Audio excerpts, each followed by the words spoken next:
नमस्कार दोस्तों। बात स्टार्ट करने से पहले आप देखें पहले ये इस वीडियो को। माणसाची मी माफी मागतो बोल राज साहेबांची मी माफी मागतो राज ठाकरे साहेबांची और भी देखिए इस वीडियो को।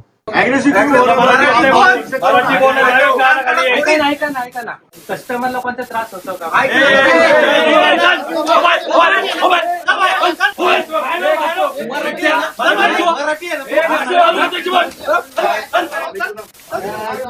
कहाँ अपना भारत पाकिस्तान से टक्कर लेने के लिए, चाइना से टक्कर लेने के लिए, अमेरिका जैसा सुपर पावर बनने के लिए एक तरफ कदम बढ़ा रहा है और दूसरी तरफ हमारे देश में, हमारे भारतवर्ष में ये चल रहा है भाषा विवाद।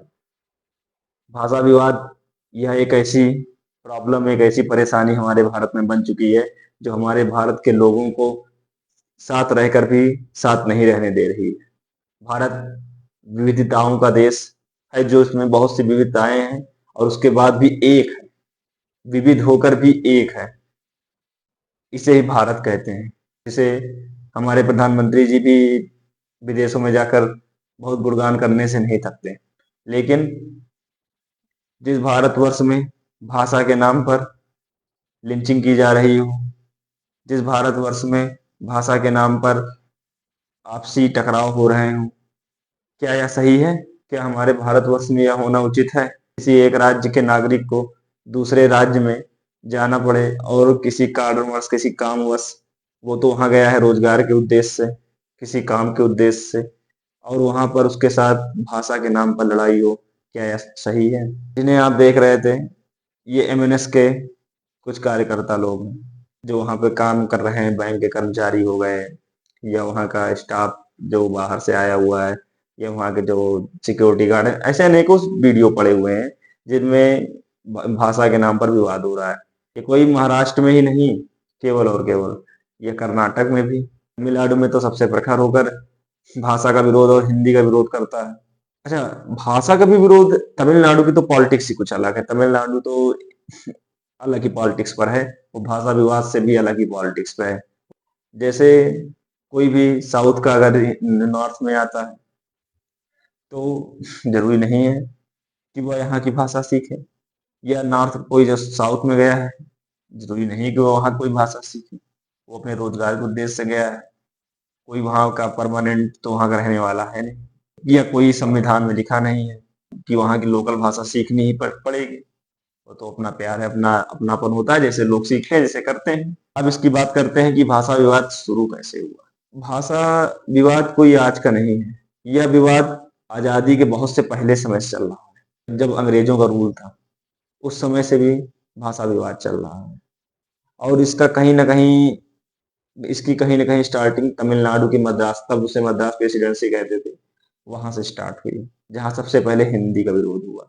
धीरे धीरे यह साउथ वर्सेज नॉर्थ हो गया।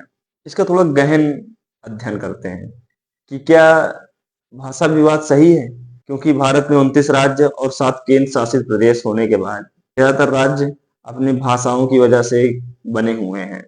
चाहे वो उड़ीसा हो जहाँ की राज्य भाषा उड़िया है, तेलंगाना हो जहाँ की तेलुगु है, तमिलनाडु की हो जहाँ की तमिल है। अब हम बात करते हैं कर्नाटक की। कर्नाटक, आपने बेंगलुरु का नाम सुना होगा। बेंगलुरु जो आईटी हब है, जहां बहुत से युवा, भारत के अन्य अन्य राज्यों से युवा बड़ी संख्या में वहां पहुंचते हैं और वहां पर रहते हैं और वहां पर पढ़ाई करते हैं, जॉब्स करते हैं। लेकिन वहां पर आपने भी एक वीडियो देखा होगा, इसमें एक ऑटो चालक एक लेडीज से कितनी बदतमीजी से बात कर रहा है कि आप कन्नड़ में बोलिए, तभी हम आपको, तभी हम ऑटो रिक्शा रोकेंगे, तभी आपके साथ बात करेंगे। Karnataka, okay? You have to speak in Kannada. You have to speak in Kannada. No, we will not speak in Kannada. Not Indian, beggars. Why we will You speak in people are not Kannada? Indian beggars. Why are come to Karnataka? This Okay. is our land, okay? This is our land. Okay. This is our land, not Okay. your land. Okay. You have to speak in Kannada. Okay. बात करते हैं तमिलनाडु की। तमिलनाडु, कहीं ना कहीं तमिलनाडु तो एक प्रकार से इन सबका हब ही मान लीजिए आप। तमिलनाडु में हिंदी का विरोध हो रहा है बहुत तेजी से। हिंदी, ओनली हिंदी का विरोध हो रहा है। वहाँ की ऑफिशियल लैंग्वेज दो हैं, एक अंग्रेजी हो गई, एक तमिल हो गई। जो केंद्र सरकार की नई शिक्षा नीति आई है उसमें यह नियम है कि आपको थ्री लैंग्वेज नियम है। थ्री लैंग्वेज नियम के अनुसार क्या होता है कि आपको तीन भाषाएं, ऑफिशियली तीन भाषाएं आपको रखनी पड़ेगी अपने राज्य में, जिसमें से पहला आपकी जो लोकल लैंग्वेज है, जो क्षेत्रीय भाषा है, दूसरी अंग्रेजी हो गई, और तीसरी में कोई भी केंद्र सरकार ये नहीं कह रही है, ये नई शिक्षा नीति पॉलिसी में ये नहीं लिखा हुआ है कि आपको हिंदी रखनी पड़ेगी, हिंदी आप पे थोपा जा रहा है, नहीं। आप कोई भी भाषा रख सकते हैं, मलयालम रख लीजिए, उड़िया रख लीजिए, हिंदी रख लीजिए, मराठी, कोई भी, मतलब आप कोई तीसरी एक ऑप्शनल भाषा का प्रयोग, लैंग्वेज का प्रयोग कीजिए। वहाँ के छात्र और स्टूडेंट, वहाँ के लोकल जो हैं, वो साथ साथ इनकी भी प्रैक्टिस कर सके, इनको भी सीख सके। लेकिन तमिलनाडु में जो डीएमके, जो लैंग्वेज की राजनीति पे बनी हुई पार्टी ही है, वो इसका विरोध कर रही है। अब कितना सही है कितना गलत है, आप समझदार हैं, आप समझ सकते हैं, आप खुद ही बताइएगा। क्या हमारा देश इन विविधताओं में फंस जाए और टूट जाए? क्या यही है? केवल अगर भाषाओं के आधार पर देश बनने लगेंगे तो अकेले क्या भारत में 29 देश बन जाएंगे? क्या इस तरह हो पाएगा? तो हमें ये कैसे रहना चाहिए? इसका सल्यूशन क्या है? इसका सल्यूशन कहीं ना कहीं जो वहाँ के लोकल्स हैं, या जो यहाँ से वहां पर गए हुए हैं, या वहां से कोई जो इधर आया हुआ, कहीं ना कहीं इनको भी उनके साथ उनके कल्चर को अडॉप्ट करना चाहिए।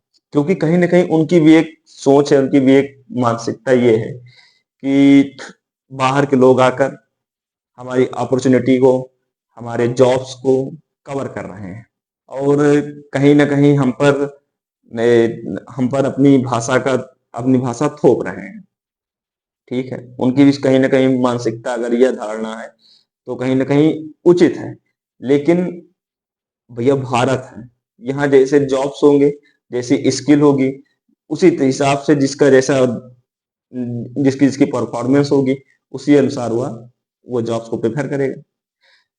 लेकिन अगर उस जॉब को आप प्रेफर कर रहे हैं, आप उस जगह पे हैं, आप जा रहे हैं, वहां पे आप रह रहे हैं, तो अगर मान लीजिए उस ऑटो रिक्शा वाले को, या उसको कोई यहाँ लोकल का है, उसको आपकी लैंग्वेज नहीं आ रही, अंग्रेजी नहीं आ रही, और उसको हिंदी, आपकी जो लैंग्वेज है वो नहीं आ रही है, तो क्या अगर आप वहां पे परमानेंटली रहे, धीरे धीरे आप भी कुछ ना कुछ प्रयास कीजिए और वहां की लोकल लैंग्वेज को हल्का फुल्का सीखने का प्रयास कीजिए, या थोड़ा बहुत एडजस्ट करने की कोशिश कीजिए हल्का फुल्का, जिससे शायद है कि मेल मिलाप भारत में बढ़े, और लोकल्स और जो वहां पे गए हुए हैं वो एक हो जाएं, और ये लड़ाई बंद हो जाए। लेकिन हिंसा किसी प्रकार से सही नहीं है, किसी के ऊपर अत्याचार करना सही नहीं है, किसी से जबरदस्ती बुलवाना सही नहीं है, किसी के ऊपर धमकाना सही नहीं है, किसी को धमकी देकर माफी मंगवाना सही नहीं है, किसी से सॉरी क्या मराठी शब्द है? सॉरी क्या कन्नड़ शब्द है? सॉरी क्या तमिल शब्द है? नहीं है। इसका हर एक भारतीय को विरोध करना चाहिए। हिंसा उचित नहीं है। आप लोगों की क्या राय है, प्लीज मेरे कमेंट सेक्शन में बताइएगा। आपका अपना भाई मनीष तिवारी, नमस्कार।